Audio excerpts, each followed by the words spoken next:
नमस्कार, आप देख रहे हैं इंडिया टीवी। आपके साथ मैं हूं मीनाक्षी जोशी। वक्त हो गया है राजधर्म का। राजधर्म में आज मैं बात करूंगी शिमला में मस्जिद पर मचे हुए घमासान की। हिमाचल प्रदेश की राजधानी शिमला में आज एक बार फिर लोग सड़क पर उतरे। हजारों की संख्या में शिमला के संजौली बाजार में लोग इकट्ठा हुए। प्रदर्शनकारियों को खदेड़ने के लिए आज पुलिस ने एक बार फिर लाठीचार्ज किया। अभी संजौली बाजार में प्रदर्शनकारी जुटे हुए हैं और इस मस्जिद के खिलाफ भी डटे हुए हैं। इन्हें खदेड़ने की कोशिश लगातार की जा रही है, उन पर लाठीचार्ज किया जा रहा है। ये शिमला की सबसे नई तस्वीर मैं आपके सामने रख रही हूँ। शिमला में ये प्रोटेस्ट संजौली मस्जिद में अवैध निर्माण के खिलाफ किया जा रहा है। प्रदर्शनकारी संजौली मस्जिद में अवैध निर्माण को गिराने की मांग कर रहे हैं। शिमला की सड़कों पर रैपिड एक्शन फोर्स के जवान तैनात दिखाई दे रहे हैं। प्रदर्शनकारियों को वापस जाने के लिए लगातार कोशिश तो हो रही है। पिछले करीब 4 घंटे से शिमला की सड़कों पर टेंशन भी दिखाई दे रही है, लेकिन ना प्रदर्शनकारी पीछे हटने के लिए तैयार हैं और ना पुलिस उन्हें समझा पाने में कामयाब है। प्रदर्शनकारी और पुलिस आमने सामने है। प्रदर्शनकारी उन लोगों की रिहाई की मांग भी कर रहे हैं जिन्हें पुलिस ने अपनी हिरासत में ले लिया है। बड़ी खबर आपको दे दी, शिमला में आज एक बार फिर लगातार प्रदर्शनकारियों और पुलिस के बीच में धक्का मुक्की की तस्वीरें सामने आई। एक बार नहीं, कई बार रुक रुक कर लाठीचार्ज किया गया। पुलिस ने प्रदर्शनकारियों को खदेड़ने के लिए ये लाठियां चलाई। पुलिस एक्शन की वजह से लोगों के अंदर भी बहुत नाराजगी दिखाई दे रही है।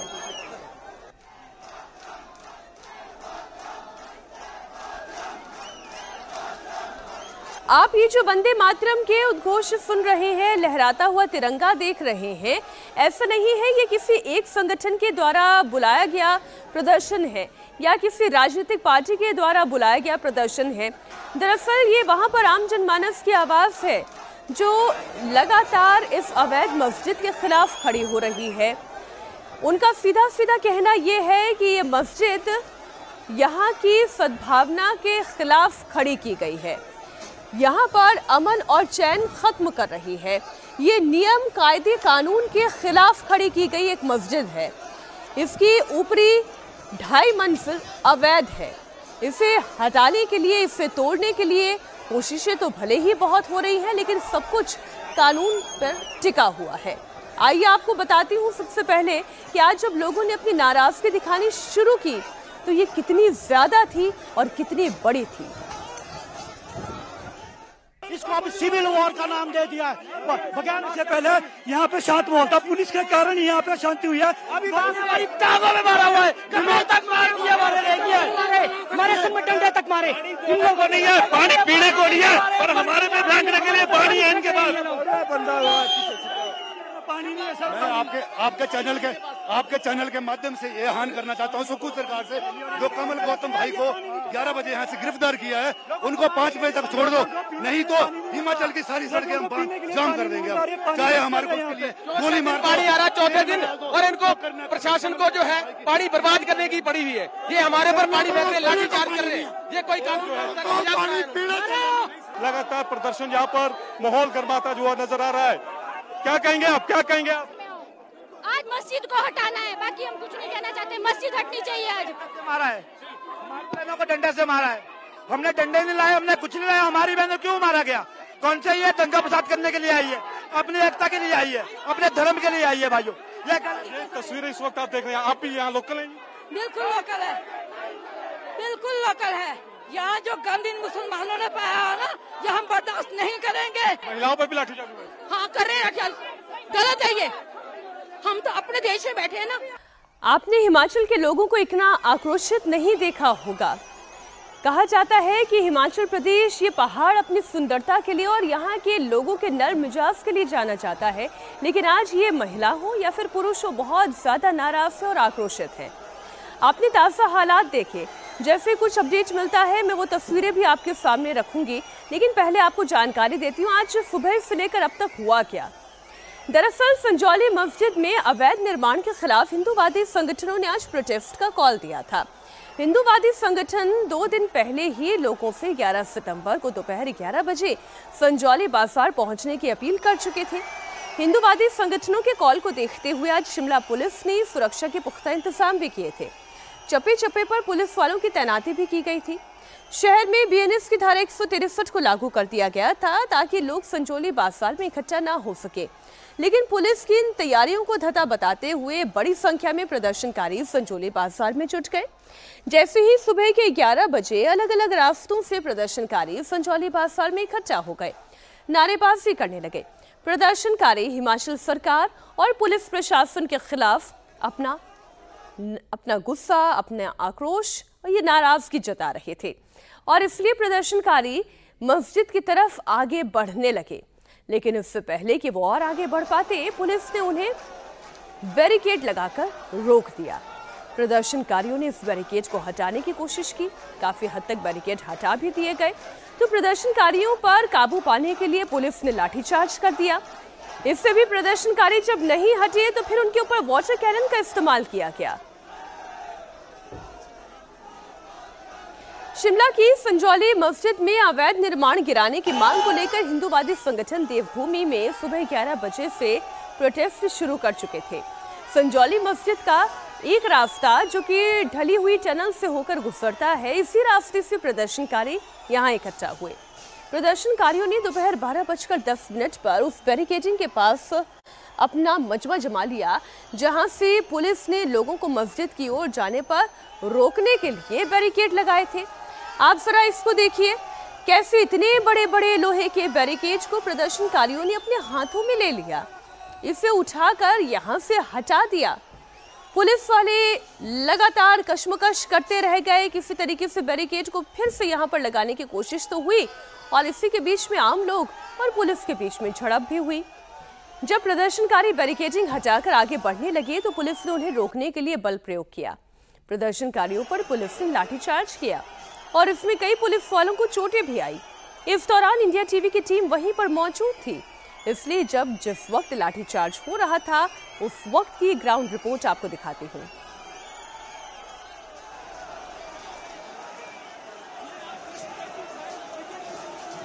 लोग हैं उनसे बात करेंगे। यहाँ पे भी लाठीचार्ज बिल्कुल पीसफुल प्रोसेशन चल रहा था, बिल्कुल शांतिपूर्वक लोग आ रहे थे, पुलिस ने लाठीचार्ज शुरू कर दिया। यहाँ देखो सारे हम थप्पड़ मार रहे बिना पुलिस वालों ने शांत लोगों के ऊपर लाठीचार्ज। इनको सरकार शेम ऑन यू, सुखपुर सरकार शेम ऑन यू।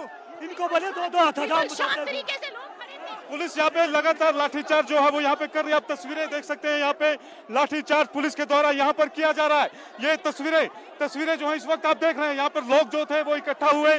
उसके बाद यहाँ पर जो है लगातार जो पुलिस प्रशासन या झड़प आप देख सकते हैं, यहाँ पे पुलिस के साथ झड़प लगातार यहाँ पर हो रही है।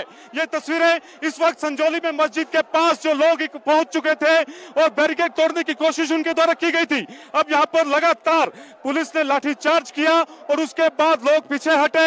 हल्के की पत्थरबाजी भी यहाँ पर हुई। किसी को चोट लगी है, यहाँ पे चोट लगी है प्रदर्शन के दौरान। देख सकते हैं आप तस्वीरें, कोई घायल हुआ है शख्स जिसको चोट लगी है।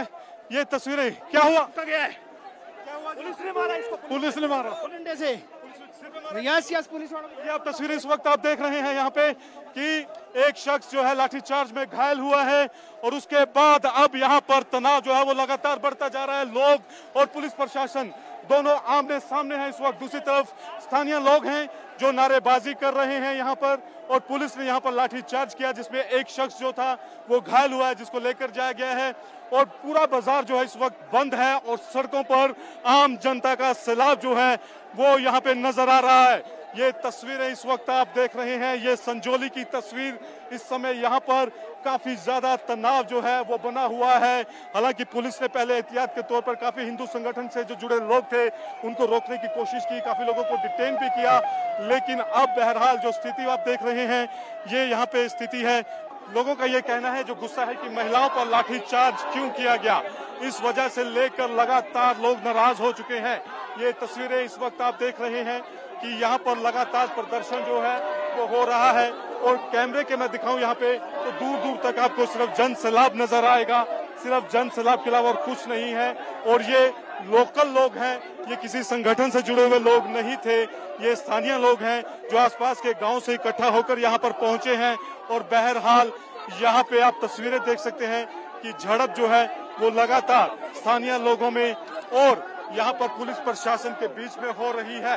ये तस्वीर इस वक्त आप इंडिया टीवी पे देख रहे हैं और लगातार यहाँ पर आप तस्वीरें देखिए तो यहाँ पे सब के सब लोग जो हैं वो यहाँ पे इस वक्त इनको मस्जिद के पास जाने से रोक रहे हैं और मस्जिद यहाँ से ज्यादा दूर नहीं है, महज 100 से 200 मीटर दूरी पर मस्जिद है और तनाव यहाँ पर लगातार बना हुआ है। ये आप तस्वीरें इस वक्त आप इंडिया टीवी पे जो दर्शक देख रहे हैं उनसे मैं बताऊं कि यहाँ पर आज धारा 163 जो थी वो लगाई गई थी और टनल के दूसरी तरफ और पुलिस के पुख्ता इंतजाम होने के बावजूद जो स्थानीय लोग थे वो इकट्ठा हुए और उन्होंने पहले एक टन बैरिकेडिंग तोड़ी और उसके बाद यहाँ पर दूसरी बैरिकेडिंग को तोड़ते हुए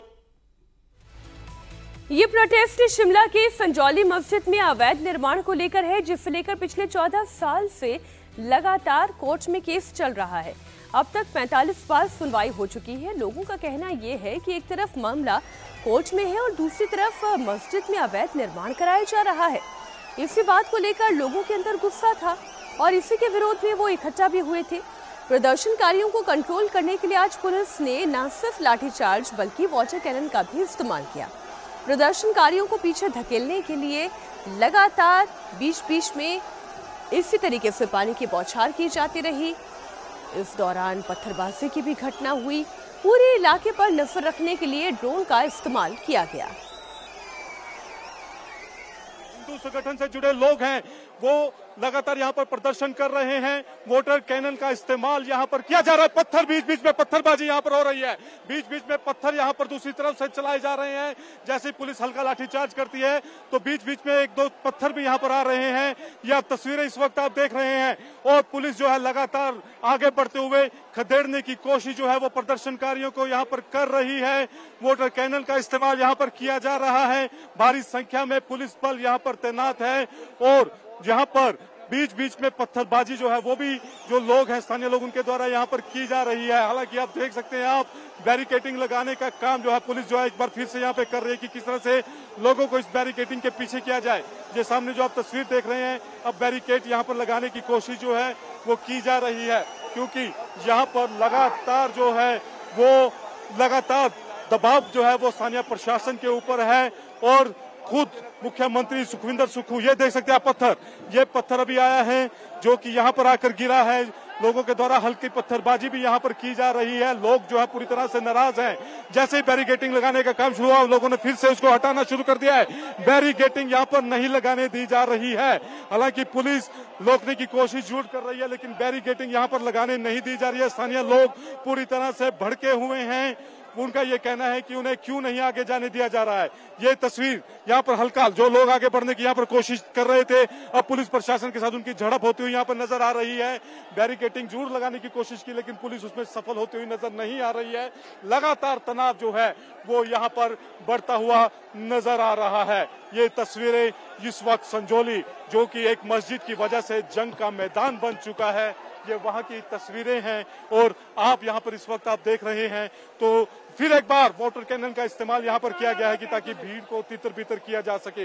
ये लगातार एसपी हैं संजीव गांधी वो लगातार यहाँ पर लोगों को पीछे हटाने का प्रयास उनके द्वारा किया जा रहा है। पुलिस लगातार यहाँ पर लोगों को पीछे हटाने की कोशिश कर रही है। हालांकि बीच में पत्थरबाजी भी यहाँ पर देखने को मिल रही है कि इक्का दुक्का लोग शायद पत्थर भी वहां से फेंक रहे हैं।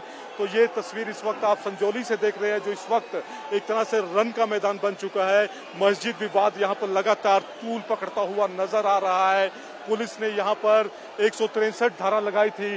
ड्रोन का इस्तेमाल यहाँ पे आपको दिखाऊं तो ऊपर ड्रोन का इस्तेमाल भी आप यहाँ पे देखेंगे कि ड्रोन का इस्तेमाल यहाँ पर किया जा रहा है ताकि जो पब्लिक है उनकी गैदरिंग है उसको देखा जा सके। और ये लगातार यहाँ पर तनाव बना हुआ है और जिस तरह से एक और पत्थर ये देख सकते हैं आप लगातार वहां से पत्थरबाजी जो है ये लगातार वहां से हो रही है। लोग नाराज हैं। लोगों का ये कहना है कि यहाँ पर उन्हें क्यों रोका जा रहा है जब वो यहाँ पर निहत्थे होकर शांति प्रिय प्रदर्शन के लिए आगे बढ़े थे तो उन्हें क्यों मारा गया, उन्हें क्यों यहाँ पर लाठीचार्ज किया गया।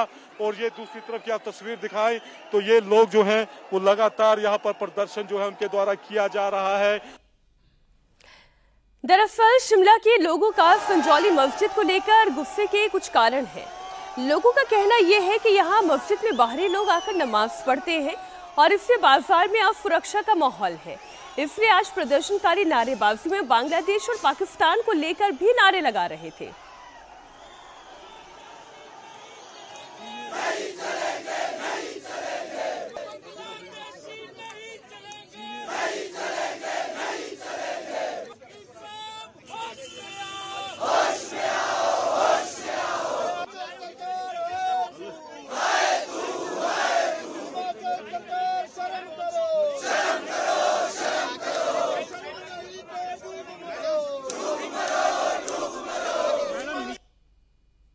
ऐसा नहीं है कि शिमला में मस्जिद को लेकर ये पहली बार संग्राम हुआ है। करीब एक हफ्ते पहले भी प्रोटेस्ट हुआ था और तब प्रदर्शनकारियों ने सरकार को 2 दिन का अल्टीमेटम दिया था। 5 सितंबर को भी अवैध मस्जिद के खिलाफ शिमला की सड़कों पर लोग उतरे थे। लोगों ने जमकर नारेबाजी की थी, अवैध निर्माण को गिराने की मांग की थी। इसके लिए सरकार को 2 दिन का अल्टीमेटम भी दिया था। सरकार का कहना है कि मामला सब जुडिस है और इसलिए अभी इस पर कुछ नहीं कहा जा सकता, ना किया जा सकता। पर प्रदर्शनकारियों का मानना है कि मस्जिद में अवैध निर्माण को तो गिराना ही होगा। सरकार को ऐसी क्या नौबत आ गई कि हिंदुओं पे लाठी चलानी पड़ रही है। मुल्लों की संरक्षण कर रहा है वो यहाँ पर। भैया 10 पुलिस वालों ने अकेले मेरे को रोका है। बंदूकें भी पुलिस वालों के पास, डंडे भी पुलिस वालों के पास, मेरे पास क्या है? क्यों रोक रहे हैं? एपी को जाके पकड़ो, एपी को। अरे मांग कितनी सी थी? जिसकी वजह से मस्जिद बनी है, जो वहाँ पे मस्जिद में नमाज पढ़ने आता था, उसको पकड़ो। हमने क्या किया है? देख सकते हैं आप कि यहाँ पर काफी ज्यादा कि यहाँ पर गौतम जी का जो हिरासत हुई अभी, ये भीड़ देखो। ये आप तस्वीरें इस वक्त आप देख रहे हैं। यहाँ पर तनाव जो है वो यहाँ पर लगातार बढ़ रहा है। ना कांग्रेस है यहाँ पे, ना यहाँ बीजेपी है, ना यहाँ कोई और है, सिर्फ हिंदू समाज है। सारा हिंदू देखो, महिलाएं कहाँ कहाँ से पहुंची है। जो कि यहाँ पे सुकू सरकार ने आज महिलाओं पर डस्टी के डंडों से वार किया है, माँ बहनों का चलना मुश्किल हो गया। वो उन मुसलमानों का संरक्षण कर रहे हैं। हम एमसी के कोर्ट में बोला गया है कि जो लोकल आए हैं उनको भी पार्टी बनाया है। क्यों? क्योंकि वो लोग सबसे गुंडागर्दी कर रहे हैं। यह बर्दाश्त नहीं होगी, सुकू सरकार बर्दाश्त नहीं की जाएगी। तो ये आप तस्वीरें यहाँ पे देख रहे हैं। लगातार पुलिस, लोगों का ये कहना है, जो गुस्सा है कि महिलाओं पर लाठीचार्ज क्यों किया गया। संजौली मस्जिद को लेकर हिंदू पक्ष और मुस्लिम पक्ष आमने सामने है। हिंदू पक्ष का दावा है कि यह मस्जिद 2010 के बाद बनी है, जबकि मुस्लिम पक्ष का कहना है कि 1947 से पहले की मस्जिद है। हिंदू पक्ष कहता है कि मस्जिद का निर्माण सरकारी जमीन पर किया गया। मुस्लिम पक्ष कहता है कि वक्फ की जमीन पर बनी है। संजौली मस्जिद को लेकर हो रहे विरोध प्रदर्शन पर हिमाचल सरकार में मंत्री विक्रमादित्य सिंह ने कहा कि अगर इलीगल कंस्ट्रक्शन हुआ है तो उनकी सरकार कानून के तहत कार्रवाई करेगी। जो मेरा पर्सनल फेथ है, I am a proud Hindu, proud सनातनी, और मैं आप ऑन रिकॉर्ड कह रहा हूँ कि मुझे गर्व है कि मैं 22 जनवरी को जो है अयोध्या भी जाकर आया और वहाँ पे प्रभु श्री राम के आशीर्वाद भी हमने प्राप्त किया है। और यहाँ पर भी हम अपने सनातन धर्म को आगे ले जाने में कोई कसर नहीं छोड़ेंगे। मगर ये स्थिति केवल धार्मिक नहीं है, ये लॉ एंड ऑर्डर की भी है, ये कम्युनल हार्मनी की है। हमको सरकार के माध्यम से सभी वर्गों को सुरक्षित महसूस करवाना है, ये सरकार का दायित्व बनता है। इसलिए जैसा मैंने कहा कि कोई भी ऐसी परिस्थिति नहीं बननी चाहिए जिससे हिमाचल प्रदेश का जो एक अलग पहचान पूरे प्रदेश और देश के अंदर है, विश्व के अंदर है, देवभूमि के नाम से हमको जाना जाता है, तो कोई भी ऐसी चीज़ नहीं होनी चाहिए जिससे वो कलंकित हो। और हमने बिल्कुल साफ तरीके से कहा है कि अगर वो अवैध पाई जाती है तो निश्चित तौर से 100% उसके ऊपर कार्रवाई होगी और उसको जो है कानून की प्रक्रिया के माध्यम से उसको डिमोलिश किया जाएगा। मगर that is a step that will be taken once the order of the municipal commissioner comes. उसके पहले उस पर कार्रवाई करना उचित नहीं है। हम सबकी कदर करते हैं, सबकी भावनाओं की कदर करते हैं और मिलकर शांतिपूर्ण तरीके से हमें अपने बात को रखने का पूरा अधिकार है। हम जो संगठन के आज सभी साथी वहाँ पर आए हैं उनका समर्थन भी करते हैं, उनके साथ खड़े हैं। मगर सरकार को ये देखना है कि हमें लॉ एंड ऑर्डर को भी प्रदेश के अंदर मेंटेन करके रखना है। हिमाचल में मस्जिद पर मचे हुए बवाल को लेकर बीजेपी नेता सुधांशु त्रिवेदी ने राहुल गांधी पर निशाना साधा। बीजेपी नेता ने कहा कि राहुल गांधी कहते हैं कि डरो मत, लेकिन उनकी सरकार अवैध निर्माण के खिलाफ एक्शन लेने में क्यों डर रही है। राहुल गांधी जी का थोथा वाक्य, डरो मत। हिमाचल की सरकार कितना डर रही है, अवैध निर्माण पे उंगली उठाने की हिम्मत नहीं कर रही है। डरो मत। और कैसा वातावरण शिमला की उन शानदार वादियों में बना दिया जहां सैलानी सुकून से घूमते थे। आज वहां लाठीचार्ज, आग बरस रही है। पता है आपको? अरे शिमला की वो शानदार वादियां कभी जवाहरलाल नेहरू, लॉर्ड माउंटबेटन की फैमिली के साथ जहां गर्मी की छुट्टियां मनाया करते थे, आराम से सैर किया करते थे, वहां आज जाके इस ढंग का बवाल हो गया। फिर भी कह रहे हैं डरो मत। कहां से कहां आपने हिमाचल को पहुंचा दिया। हिमाचल में हो रहे बवाल पर केंद्रीय मंत्री गिरिराज सिंह ने भी कांग्रेस सरकार पर हमला बोला है। गिरिराज सिंह ने कहा है कि पीएफआई चुन चुनकर देवभूमि में रोहिंग्या, बांग्लादेशी और दूसरे मुसलमानों को बसा रही है। ये देश को इस्लामिक स्टेट बनाने का षड्यंत्र है। केंद्रीय मंत्री ने कहा कि सदन में कांग्रेस के मंत्री कहते हैं कि मस्जिद अवैध है, लेकिन इसे तोड़ा नहीं जा रहा। हिंदुओं ने प्रोटेस्ट किया, हिंदू संगठन तो कोई है नहीं। हिंदुओं ने प्रोटेस्ट किया है जब बांग्लादेश में अति हो गया हिंदुओं पे अत्याचार, जब लगा कि अब मरना ही है, तो उन्होंने ढाका में प्रदर्शन किया। जब हमारे देवभूमि हिमाचल, उत्तराखंड, हिमालयन स्टेट, यहाँ पीएफआई चुन चुन करके रोहिंग्या, बांग्लादेशी, अन्य मुसलमानों को बसा करके भारत के अंदर इस्लामिक स्टेट बनाने का ताना बाना बुन रहे हैं। और उसी ताना बाना के तहत देवभूमि में मस्जिदों का जाल बिछ गया है। और ये तो सरकार कांग्रेस की सदन के अंदर कहा ये अवैध है। अवैध है तो इसे टूटना चाहिए। हिमाचल प्रदेश में मस्जिद को लेकर जिस तरह का संग्राम मचा है वो आपने देखा। अब मैं आपको लेकर चलती हूँ उत्तर प्रदेश के कुशीनगर में, जहां योगी के ऑपरेशन लंगड़ा की वजह से अपराधियों में बहुत खौफ है। यूपी में बेटियों पर बुरी नजर रखने वाले के खिलाफ पुलिस का नॉन स्टॉप एक्शन जारी है। पश्चिम से लेकर पूर्वी उत्तर प्रदेश तक ताबड़तोड़ इंसाफ हो रहा है और इसका असर अपराधियों पर भी दिखाई दे रहा है।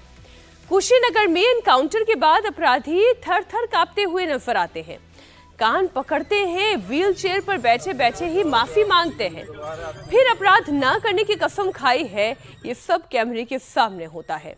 दरअसल कुशीनगर में बदमाशों ने बंदूक की नोक पर ऑर्केस्ट्रा में काम करने वाले 2 डांसर्स का अपहरण कर लिया। 2 लग्जरी गाड़ियों में इस वारदात को अंजाम दिया गया और फायरिंग करते हुए वो यहां से फरार हो गए। कुशीनगर पुलिस ने तुरंत एक्शन लिया। पहले 6 आरोपियों को गिरफ्तार कर उन्हें जेल में भेजा। बाकी 2 आरोपियों को एनकाउंटर के बाद गिरफ्तार किया गया। एनकाउंटर में चूंकि पांव में गोली लगी तो दोनों व्हील चेयर पर रहम की भीख मांगते हुए नजर आए। तस्वीरें आप देखिए।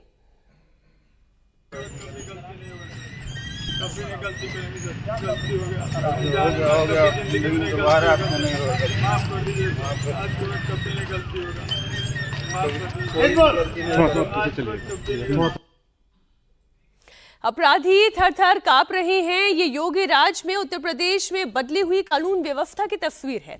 कुशीनगर में ये वारदात 6 सितंबर को हुई थी। पूरे मामले के मास्टरमाइंड अर्थक सिंह समेत 8 आरोपी इस मामले में शामिल थे। पुलिस ने 3 दिन के बाद ही 9 सितंबर को अर्थक सिंह समेत 6 आरोपियों को गिरफ्तार कर लिया, लेकिन 2 आरोपी निसार और आदित्य उनके हाथ नहीं लगे। पुलिस ने एनकाउंटर के बाद उन्हें भी गिरफ्तार कर लिया और उनका क्या हाल है अब मैं आपको तस्वीरों में दिखाती हूं। इन अपराधियों ने अपने कान पकड़ लिए, ये व्हील चेयर पर आ गए, खुद कान पकड़कर माफी मांगने लगे। जो गलती उनसे हो गई वो गलती अब दोबारा नहीं होगी। इनके पास से अब तक 2 फॉर्च्यूनर कार उसको सीज किया गया है।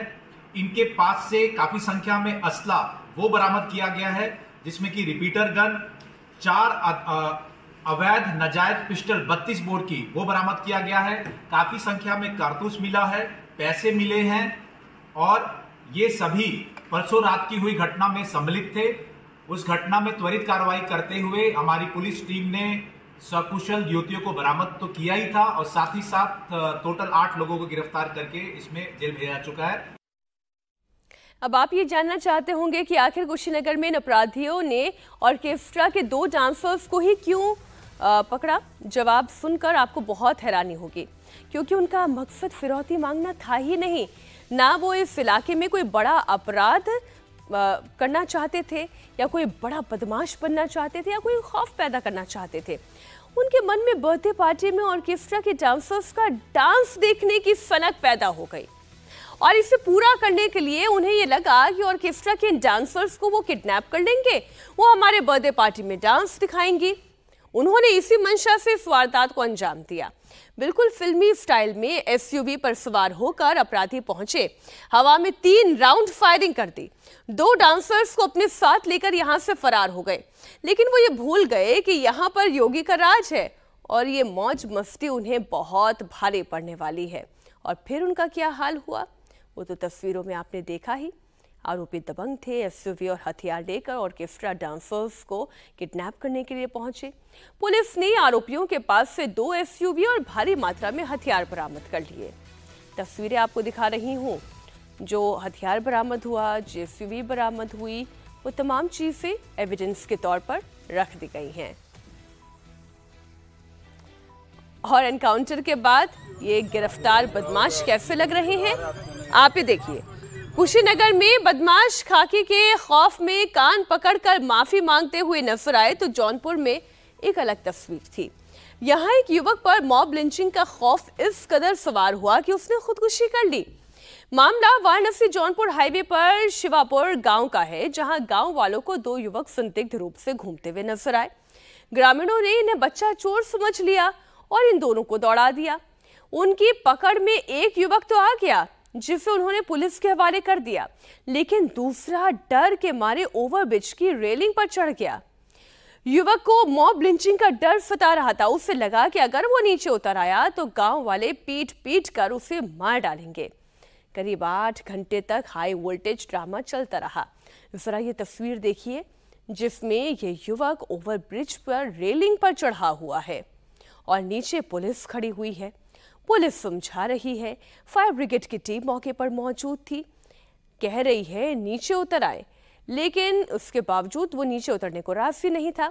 मौके पर खुद आईजी भी पहुंचे, लेकिन युवक नहीं माना और फिर आखिरकार नीचे कूद गया। युवक को तुरंत अस्पताल ले जाया गया, जहां पर उसकी मौत हो गई। जौनपुर में ओवरब्रिज से कूदने वाला युवक बिहार के समस्तीपुर का रहने वाला है। जेब से मिले आधार कार्ड से उसकी पहचान 31 साल के अविनाश कुमार के रूप में हुई है। सुबह 5 बजे वो अपने साथी के साथ शिवापुर की तरफ जा रहा था। पुलिस ने उसे ओवरब्रिज से उतारने के लिए पूरी कोशिश की। पुलिस को शक था कि वो छलांग लगा सकता है, इसलिए ब्रिज के नीचे जाल भी बिछा दिया गया, लेकिन जाल की वजह से हाईवे पर जाम लग गया और फिर जाल को हटाना पड़ा। इसके तुरंत बाद युवक ओवरब्रिज की रेलिंग से नीचे कूद गया। इस दौरान पुलिस ने युवक को किस तरह से समझाया, माइक के जरिए नीचे उतरने का कैसे अनाउंसमेंट होता रहा, आप खुद देखिए। ठीक है, आप आराम आराम धीरे उतरिए, धीरे धीरे आराम आराम उतरिए। मेरी बात मानिए, आपको कोई उंगली से टच नहीं करेगा। यहाँ से अपनी गाड़ी में लेके जाऊंगा और आपको कुछ होगा उसके पहले हम है ना, हमारे रहते अगर किसी को कुछ होगा तो हमारी जिम्मेदारी हो जाएगी। मौके पर जौनपुर पुलिस के आला अधिकारी पूरे दिन डटे रहे। उन्होंने युवक को नीचे उतारने के लिए हर तरकीब अपना ली, लेकिन इसमें उन्हें कामयाबी नहीं मिली। रात 3 बजे गांव वालों ने इसको दौड़ाया और ये इसवंतिया प्रवृत्ति का प्रतीत होता है और ये रात 3:30 बजे के आसपास ये आके टावर पे चढ़ गया। गांव वालों ने दौड़ाया तो उसके डर से टावर पे चढ़ गया। अब वो पहले तो शुरुआत में इसकी शर्त थी कि आसपास के लोग भीड़ हटे तो हम हटेंगे, अब आसपास के लोग हट भी गए थे, उसके बावजूद ये उतरने को तैयार नहीं है। अभी ये साफ नहीं हो पाया है कि उनका दूसरा साथी कौन था और दोनों सुबह सुबह उस इलाके में क्यों घूम रहे थे।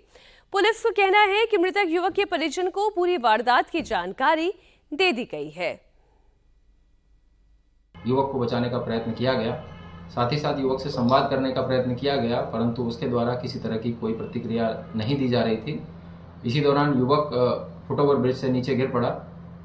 इसको तत्काल एम्बुलेंस के द्वारा सदर अस्पताल उपचार हेतु रवाना किया गया, परंतु डॉक्टरों द्वारा उसे मृत घोषित किया गया। युवक के पास से उसका आधार कार्ड प्राप्त हुआ है, जिसमें उसका नाम अविनाश कुमार पुत्र योगेश्वर महतो, यह जलालपुर समस्तीपुर बिहार का निवासी है। परिवारजनों को सूचित कर दिया गया है। मौके पर शांति व्यवस्था कायम है एवं अग्रिम विधिक कार्रवाई की जा रही है। और अब बात उत्तर प्रदेश से लेकर मध्य प्रदेश तक जंगली जानवरों की दहशत की। यूपी के बहराइच में आदमखोर भेड़ियों की दहशत बढ़ती जा रही है। कल प्रशासन ने 5वें भेड़िए को पकड़ा था। उसके बाद उम्मीद की जा रही थी कि आखिरी आदमखोर भी जल्द जाल में फंस जाएगा। पिछले करीब 3 महीने से दहशत जारी है, उसका अंत हो जाएगा, लेकिन हुआ इसके ठीक उल्टा। बहराइच में एक ही रात में 2 जगहों पर बच्चियों पर हमले हो गए। दोनों ही जगह खूंखार बच्चियों के गले पर झपट्टा मारने के बाद उन्हें लेकर खेतों की तरफ भाग रहा था। बच्चियों की चीख सुनकर दोनों ही जगह पर घर वालों ने जानवरों का पीछा किया और अपने अपने घर के मासूमों को बचा लिया। एक मामला मेकुरपुरवा गांव का है, जबकि दूसरा मामला भवानीपुर का है। दोनों बच्चियों को अस्पताल में भर्ती कराया गया। डॉक्टर्स के मुताबिक उनकी हालत स्थिर है और वो खतरे से बाहर है। प्रशासन ने अभी इसकी पुष्टि नहीं की है कि दोनों ही हमले भेड़ियों के हैं। अगर इसकी पुष्टि होती है तो एक ही रात में 2 गांवों में आदमखोरों के हमलों का ये पहला मामला होगा। आज सुबह पहले यह खबर आई कि बहराइच के भवानीपुर में गांव में भेड़िए ने 10 साल की बच्ची शिवानी को निशाना बनाया। शिवानी उस वक्त अपनी मां के साथ सो रही थी। जब सुबह 5 बजे भेड़िया घर में घुसा, शिवानी के गर्दन को दबोचने के बाद उसे घसीटता हुआ घर से बाहर ले जाने लगा। बच्चे की चीख सुनकर घर वाले जाग गए और उसे आदमखोर से बचा लिया। इसके कुछ ही देर के बाद खबर यह आई कि मेकुरपुरवा गांव में भी एक 11 साल की बच्ची पर हमला हुआ। यहां 11 साल की सुमन अपनी मां के साथ सो रही थी। रात करीब 12 बजे आदमखोर दबे पांव घर में घुसा और उसे लेकर वहां से भागने लगा। घर वालों के अलर्ट रहने के कारण सुमन की जान बच गई, लेकिन उसके गले पर गहरे चोट के निशान हैं। हमका घसीट लग रहा है, सोईत रहन। तो जब तो भैया लोग भागे तब भागा वो? हाँ। कैसा दिखत रहे? हाँ? कैसा दिखत रहे? वो हमका घसीट लेके गवा तो हमका सब झलरा करे डाले। तो हम 1 बजे हनका चिल्लायन, तो वो मेरे को दादा हमारा उठा तो मारिस तो भाग चला गवा धान ही धान। किस तरह का दिखता था? देखा उसको? देख पाई थी बाद में? हाँ। कैसा था वो? कुतुए मेर के रहा था, भूरा भूरा, इतना बड़ा मुंह है, इतने मोछ है। हमले के बाद सुमन को बहराइच के अस्पताल में भर्ती कराया गया, जहां सुमन के भाई सुरेंद्र ने इंडिया टीवी से हमले के बारे में पूरी बातचीत की। उन्होंने क्या कहा वो भी आपको सुनाती हूँ। बहराइच में एक बार फिर से भेड़िए का आतंक दोबारा शुरू हो गया है। ये आदमखोर भेड़िया दोबारा से बच्चों को अपना शिकार बना रहा है। 2 मामले आए हैं, एक भवानीपुर का और एक दूसरा गांव है मेकुरपुरवा, जिस बच्ची के ऊपर अटैक हुआ है। 11 साल की बच्ची है, उसके भाई हमारे साथ मौजूद हैं। क्या नाम है बहन का? सुमन। सुमन कितनी उम्र है? 11 साल। 11 साल। ये बताओ कि कितने बजे अटैक हुआ, क्या देखा आपने? 12 बजे। तो भेड़िए आई थी, घर में सो रही थी और उठा के खींच के ले गए थे घसीट का। ये इतने दूर के वहाँ उतनी दूर में छोड़ा पिला हुआ, जब टार्च जला के। तो आपने देखा था भेड़िया ही था? भेड़िए थे। एक भेड़िया था? हाँ, एक था। तो कहाँ चोटें आई हैं, कैसी स्थिति है अभी? गला वाला से ये पूरा है, ये कनपटा हुआ है, यही सब चोट है गले में। अच्छा। तो अभी डॉक्टर्स क्या बता रहे हैं? आप लोग लेकर आए हैं जिला अस्पताल, क्या बता रहे हैं, कैसी स्थिति है? वो तो बता रहे हैं ठीक है, दवा फवा हो रहा है। बहराइच में आदमखोर भेड़िए को पकड़ने के लिए प्रशासन ने पूरी ताकत लगा रखी है। इसके बावजूद आदमखोरों की दहशत खत्म होने की बजाय बढ़ती जा रही है। कल प्रशासन ने हरबंसपुर गांव में एक 5वें भेड़िए को पकड़ लिया था। साथ ही पेड़ों के नीचे भेड़ियों के मांद का भी पता लगा लिया था। उम्मीद ये की जा रही थी कि इसके बाद आखिरी भेड़िया, जो लंगड़ा भी है और इन भेड़ियों का सरदार भी है, वो भी बहुत जल्द पकड़ा जाएगा और इलाके में दहशत का अंत होगा। लेकिन पुलिस और प्रशासन की पूरी मुस्तैदी के बावजूद हमला हो गया। भवानीपुर के जिस बच्चे पर हमला हुआ, उसके पिता का क्या कहना है, सुनिए। एक बार फिर से भेड़िए का आतंक शुरू हो गया है। भवानीपुर गांव जो है, वहां पर एक 10 साल की बच्ची शिवानी के ऊपर भेड़िए ने आज सुबह तड़के 5 बजे हमला किया। बच्ची के पिता जो है किशोरी, वो हमारे साथ मौजूद हैं और सबसे पहले हम आपको तस्वीरें दिखा दें। जो यहाँ का अस्पताल है, बहराइच का जिला अस्पताल, वहां के ओटी में फिलहाल बच्ची को रखा गया है, जहां पर डॉक्टर्स बच्चे का इलाज कर रहे हैं। बच्ची के पिता से बात करते हैं। किशोरी जी, ये बताइए कि कौन सा गाँव है, कितने बजे ये हमला हुआ है? महजिदिया गाँव में भवा है भवानीपुर, और 5 बजे सुबह भवा था। उसको लड़की को महतारी की गोद से खींच लिया था, तो हम सब लाठी डंडा से मार पीट के उसको जबरदस्ती से छीन लिया था। तो बेटी हमारी बहुत घायल हो गई। गले पे चोट है उसके? गले से नट्टी ने काट लिया था। हाँ, बहुत घायल बहुत है। कितने बजे वो घर में आया और कैसे घुसा था? क्या दरवाजे खुले हुए थे? कैसे? दरवाजे भैया हमारे सबके टटिहर घर पड़े हैं, हमारे सबके पक्का दरवाजा है, मुर्दार आदमी खाहू के व्यवस्था ना है, तो टटिहर पटिहर घर हैं, तो वही से ने हम घर में अपने पहुँचे रहन और टटिहर फाड़ के घुस गया था। उन्हें खींच लिया 5 बजे से, तो हम सब दौड़ धूप के जान गए तो छीन लिया थे। हाँ, हमारे सब कोई पक्का नहीं हमारे साथ। कहाँ पे चोटें आई हैं बच्ची के? गले में चोट है सब। हाँ, गले में सब नट्टी ने काट लिया था। तो अभी आप लोग बहराइच के अस्पताल में हैं, डॉक्टर्स क्या बता रहे हैं, कैसी स्थिति है बच्ची की, क्या बता रहे हैं डॉक्टर? बच्चे की स्थिति बहुत हालत खराब है, गंभीर। बहराइच में आदमखोर भेड़ियों की दहशत खत्म होने का नाम नहीं ले रही है, तो वाराणसी में भी करीब आधा दर्जन गांव भेड़िए की खौफ में है। मामला वाराणसी के मिर्जा मुराद थाना क्षेत्र का है, जहां गांव वाले दावा कर रहे हैं कि भेड़िए ने पहले मवेशी पर हमला किया, मवेशी को बचाने गए युवक को निशाना बना लिया। जांच के लिए पुलिस वन विभाग की टीम मौके पर पहुंची। पैरों के निशान की जांच की गई, जिसके बाद ये समझ में आया कि यह हमला भेड़िए का नहीं, लेकिन सियार का हमला जरूर है। भेड़िए की दहशत इस कदर है कि गांव वाले खेत में पहरेदारी करने लगे। लाठी डंडों के साथ खेतों में भेड़िए की तलाश हो रही है, पहरेदारी की जा रही है, जिसकी तस्वीरें इस वक्त आपके सामने हैं। पुलिस और वन विभाग की टीम भेड़िए के हमले से फिलहाल इनकार तो नहीं कर रही है।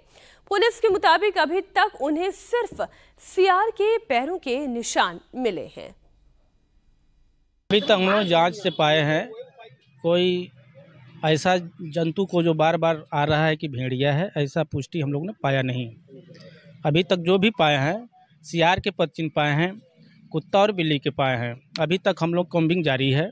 अभी हम लोग जा कर के और भी देखते हैं, कहीं और शिकायतें बता रहे हैं, वहाँ भी चलते हैं। ऐसा पुष्टि नहीं पाई गई है। सियार पागल हो जाता है तो काट लेता है, कुत्ता भी पागल हो जाता है दौड़ा के काट लेता है, सियार तो अलग चीज़ है। ग्रामीण भेड़िए के हमले का दावा कर रहे हैं। एक युवक ने बताया कि कैसे मवेशी पर भेड़िए ने अटैक किया, जिससे बचाने के दौरान वो भी भेड़िए के हमले का शिकार हो गए। हमारे घर कल शाम को भेड़िया आया था और हमारे पशु को शिकार बना रहा था, तो हम उसको बचाने के चक्कर में उसको मारने के लिए गए और हमारे पर अटैक कर दिया और हाथ में चोट मतलब काट लिया है और 5-7 टाका भी चला है। हम लोग यहाँ ताल में रहने वाले हैं, तो हमेशा देखते रहते हैं सियार, लेडिया सियार आते जाते रहते हैं, तो उन सबसे अलग था वो देखने में, और उनका दांत भी बहुत बड़ा बड़ा था। उत्तर प्रदेश में भेड़िए की दहशत है, तो वहीं मध्य प्रदेश के सीहोर में सियार की दहशत ने लोगों की नींद उड़ा रखी है। सीहोर जिले के कई गांवों में इस वक्त लोगों को निशाना बना रहा है और बताया जा रहा है कि सियार के हमले में अब तक करीब 12 से ज्यादा लोग घायल हो चुके हैं। गांव वाले एक साथ इकट्ठा होकर पेट्रोलिंग तो कर रहे हैं। लोग इतना डरे हुए हैं कि खेतों में काम करने के लिए किसानों को मजदूर नहीं मिल रहे हैं, क्योंकि उनके मन में भी सियार का खौफ है। हमारे संवाददाता अनुराग अमिताभ सीहोर पहुंचे। गांव के एंट्री पॉइंट्स पर ही अनुराग को कुछ लोग लाठी डंडों और हथियारों के साथ गश्त करते हुए मिल गए। क्या कहना था उनका, देखिए अनुराग अमिताभ की ये रिपोर्ट। मध्य प्रदेश के रहेठी तहसील में सीआर का खौफ आम जनता में इस कदर तारी है कि जनता आसपास के इलाकों में बाकायदा खुद पेट्रोलिंग करते नजर आ रही है। दरअसल सोमवार को सगोनिया जो गांव है रहेठी के पास, वहां पर सीआर ने 2 लोगों पे हमला किया। उसके बाद दूसरे गांव में भी तकरीबन 5 से 6 लोगों पर हमला किया। अब तक बताया जा रहा है 12 से ज़्यादा लोगों पर ये जो सीआर है ये हमला कर चुका है। यही वजह है कि उसके आसपास के जो सगोनिया गांव के आसपास के जो गांव हैं, सलकनपुर समेत तमाम, वहां पर इस तरीके से जो राहगीर हैं बाकायदा लाठी डंडे लेकर पेट्रोलिंग कर रहे हैं दरअसल आसपास के इलाकों में, क्योंकि इन्हें बताया भी गया है कि अगर घर से बाहर निकलना है तो 3 से 4 लोग साथ निकलें, बच्चों को लेके ना निकलें। और बाकायदा यहाँ के जो लोग हैं इस तरीके से अगर आप देखें तो छोटे हथियार भी लेकर चल रहे हैं, क्योंकि उन्हें डर है कि कहीं ये सीआर जिस तरीके से लगातार 24 घंटे में एक के बाद एक लोगों को काट रहा है, आदमखोर बनने की कवायद में है।